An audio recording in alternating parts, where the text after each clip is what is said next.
முக்கிய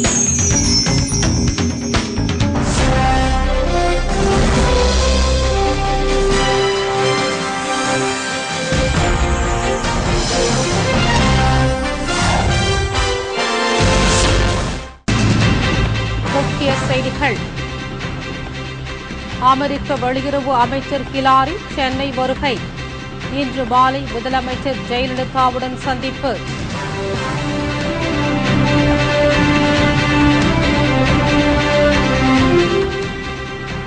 நில அபகரிப்பு புகார் எதிரொலி. முன்னாள் அமைச்சர் வீரபாண்டி ஆறுமுகம் கைதாகிறார்.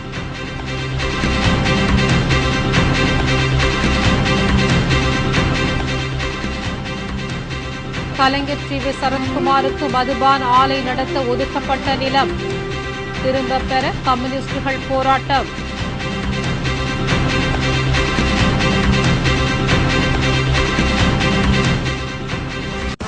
தீவிரவாதிகளுக்கு பண உதவி செய்வதை தடுக்க தீவிர நடவடிக்கை. பிரணாப் முகர்ஜி உறுதி.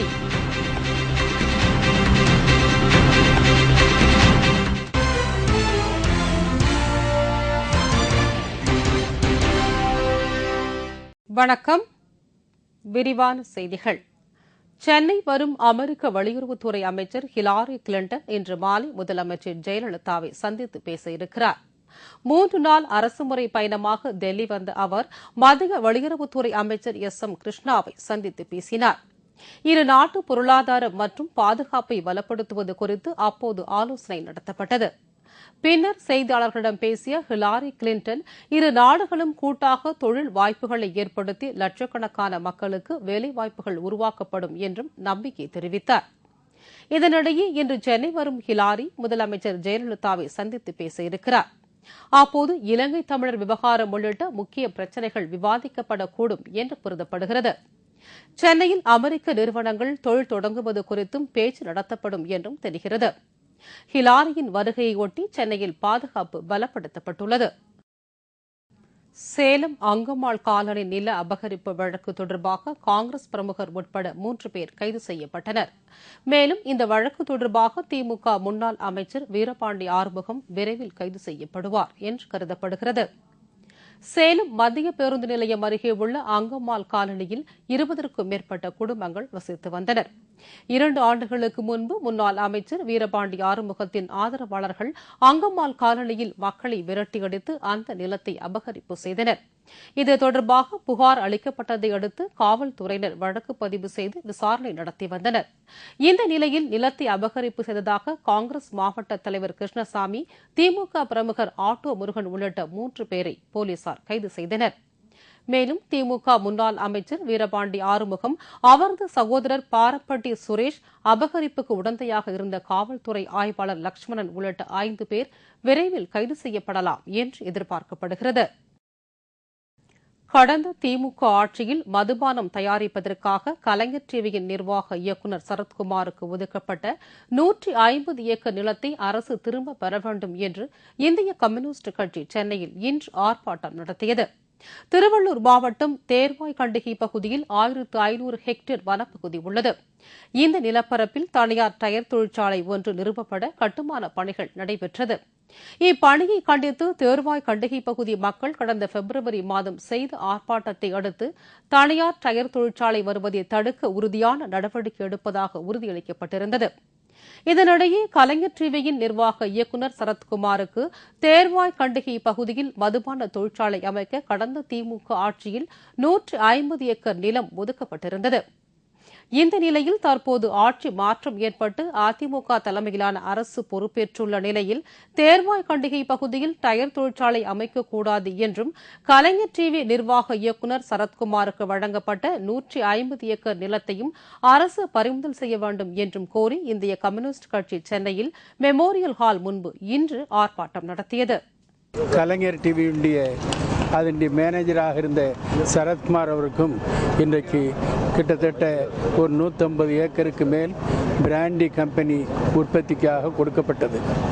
அதை எதிர்த்து கடந்த பிப்ரவரி மாதம் தொடர்ந்து அந்த தேர்வாய் கிராமத்தில் உள்ள பெண்கள், ஆண்கள் அனைவரும் 2000 பேருக்கு மேலான மக்கள் திரண்டு உண்ணாவிரதம் இருந்தார்கள்.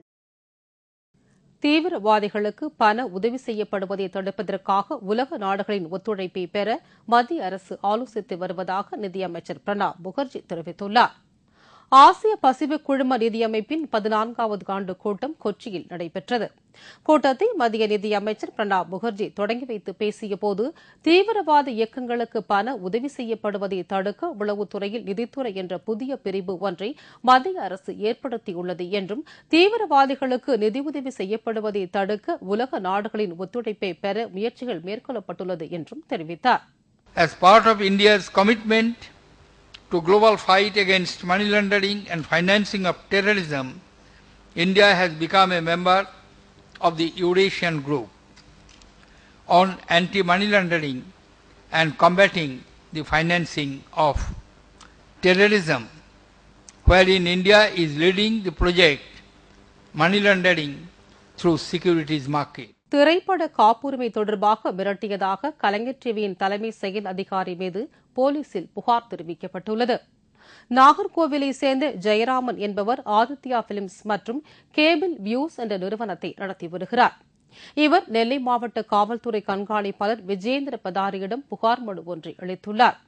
அதில் திரைப்பட தயாரிப்பாளர்களிடமிருந்து தாம் நேரடியாக உரிமம் பெற்று வைத்துள்ள திரைப்படங்களின் பாடல் காட்சிகளை தென்காசியைச் சேர்ந்த மயூரி டிவி சட்டவிரோதமாக ஒளிபரப்பியதாக தெரிவித்தார். இது சம்பந்தமாக தாம் விசாரித்தபோது கலைஞர் டிவியின் தலைமை செயல் அதிகாரி ஹுமாயூன் தன்னை மிரட்டியதாகவும், அவருடன் திரைப்பட சங்க முன்னாள் செயலாளர் சிவசக்தி பாண்டியன், வில் media Senthil, Bharathi channel vision Jeeva உள்ளிட்ட 12 பேரும் சேர்ந்து தம்மை தொழில் செய்ய விடாமல் மிரட்டியதாகவும் ஜெயராம் தமது புகார் மனுவில் தெரிவித்துள்ளார். முறைப்படி உரிமம் இல்லாமல் பாடல் காட்சிகளை ஒளிபரப்பிய மயூரி டிவி மீதும், தம்மை மிரட்டிய கலைஞர் டிவி தலைமை செயலர் அதிகாரி ஹுமாயூன் உள்ளிட்டோர் மீதும் நடவடிக்கை எடுக்குமாறு ஜெயராம் தமது புகாரில் தெரிவித்துள்ளார். தமிழக கூட்டுறவுத்துறையின் செயல்பாடுகள் குறித்து ஆய்வுக் கூட்டம் சென்னையில் இன்று நடைபெற்றது.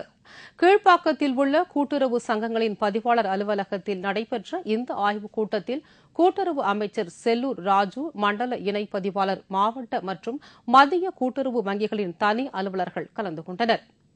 இலவச அரிசி திட்டத்தில் எந்தவித குறைபாடுகளும் ஏற்படாமல் இருக்க உரிய நடவடிக்கை எடுப்பது, ரேஷன் கடைகளில் தரமான பொருட்களை விநியோகிப்பது உள்ளிட்ட பல்வேறு விஷயங்கள் இந்த கூட்டத்தில் விவாதிக்கப்பட்டன.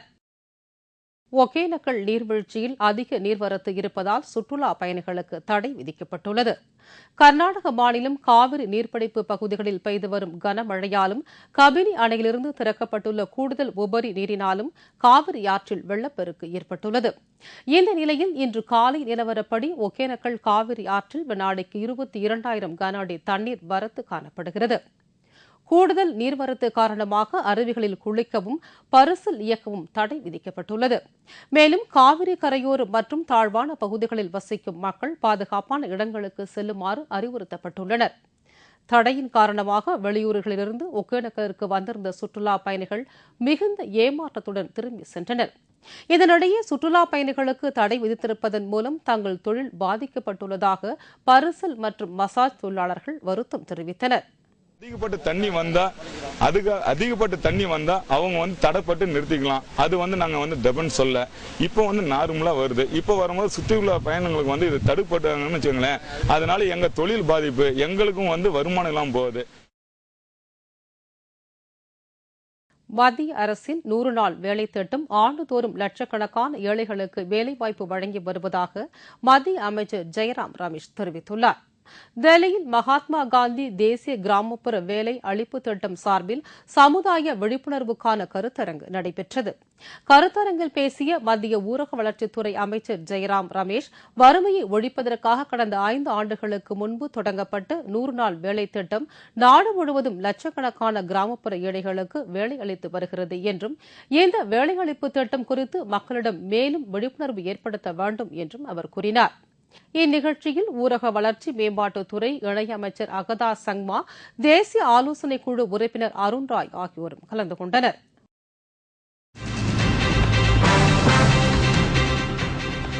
விருதுநகர் பள்ளியில் நாடாளுமன்ற தேர்தல், மாணவ பருவத்திலேயே நிர்வாக திறமையை வளர்க்க முயற்சி.